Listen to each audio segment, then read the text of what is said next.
नमस्कार, आप देख रहे हैं JJN न्यूज और मैं हूं आपके साथ अनुराधा चिब्बर। इस वक्त आप सभी मुझे अपने फ़ोन पे देख रहे होंगे। अक्सर घर पे भी हम परेशान रहते हैं, मेरा फ़ोन कहाँ गया, फ़ोन कहाँ गया। अगर कभी फ़ोन खो जाए तो जान निकल जाती है।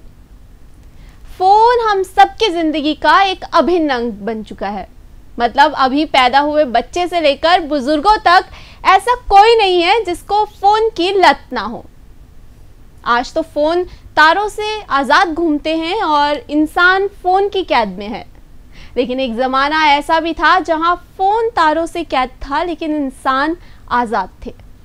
आज की पीढ़ी उस समय से वाकिफ़ नहीं है, लेकिन पुराने लोग ज़रूर जानते हैं टेलीफोन की महत्ता और क्रेज़। मोबाइल फ़ोन के बिना ज़िंदगी दूभर लगती है और घर में भी मम्मी पापा से अक्सर डांट पड़ती रहती है कि इसके फ़ोन को आग लग जाए। ये मोबाइल फ़ोन उसी टेलीफोन का अपडेटेड वर्जन है और आज इस महान आविष्कार के जनक ग्राहम बेल का जन्मदिन है। तो चलिए जानते हैं ग्राहम बेल के बारे में। अलेक्जेंडर ग्राहम बेल एक स्कॉटिश वैज्ञानिक, खोजकर्ता, इंजीनियर और प्रवर्तक थे जो पहले वास्तविक टेलीफोन के आविष्कार के लिए जाने जाते हैं। अलेक्जेंडर बेल का जन्म 3 मार्च 1847 को स्कॉटलैंड के एडिनबर्ग में हुआ था। उनके पिता प्रोफेसर अलेक्जेंडर मेलविले बेल स्वर वैज्ञानिक और उनकी मां का नाम एलिजा ग्रेस था। बेल के पिता, दादा और भाई भाषणों से संबंधित काम से जुड़े थे और उनकी मां और पत्नी दोनों ही बहरे थे। बेल लगातार भाषण और बात करने वाले उपकरणों के आविष्कार में लगे रहते थे। इसी वजह से 1876 में टेलीफोन की खोज करने वाले बेल को यूनाइटेड स्टेट के पहले पेटेंट अवार्ड से भी सम्मानित किया गया था।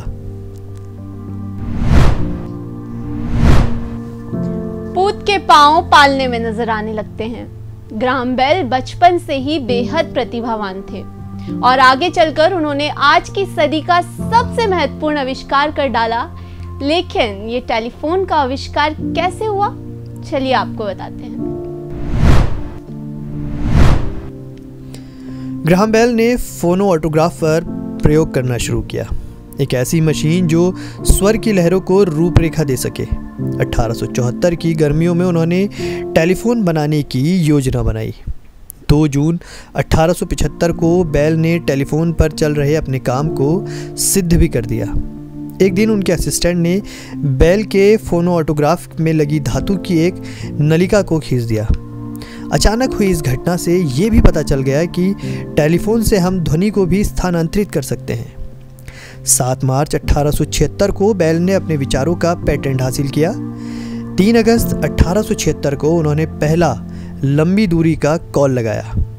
11 जुलाई 1877 को बेल ने पहली टेलीफोन कंपनी की स्थापना भी कर दी। बेल ने बेल फोनोग्राफ, मेटल डिटेक्टर और मेटल जैकेट के साथ ही ऑडियोमीटर की भी खोज की ताकि लोगों को सुनने में परेशानी ना हो। इसके बाद उनके नाम पर 18 पेटेंट दर्ज किए गए। 1897 में बेल प्रसिद्ध हुए और बहुत सी संस्थाओं ने उन्हें शामिल भी किया गया। 25 फरवरी 1915 को बेल ने पहला ट्रांस अटलांटिस फोन कॉल लगाया। तो देखा आपने किस तरह कितने सारे महत्वपूर्ण आविष्कार किए बेल ने। लेकिन 2 अगस्त 1922 को 75 साल की उम्र में उनकी मृत्यु हो गई। बेल एनीमिया से भी ग्रसित थे। आखिरी बार उन्होंने रात को 2 बजे अपनी माउंटेन एस्टेट के दर्शन किए थे। लंबी बीमारी के बाद उनकी पत्नी मेबल ने उनके गानों में गुनगुनाते हुए कहा था, मुझे छोड़कर मत जाओ। जवाब में बेल ने नहीं कहा और कुछ समय बाद ही उनकी मृत्यु हो गई। इस तरह दुनिया को हेलो बोलना सिखाकर खुद बाय बोलकर चले गए। अभी की स्पेशल रिपोर्ट में इतना ही। आप बने रहिए JJN न्यूज़ के साथ। नमस्कार।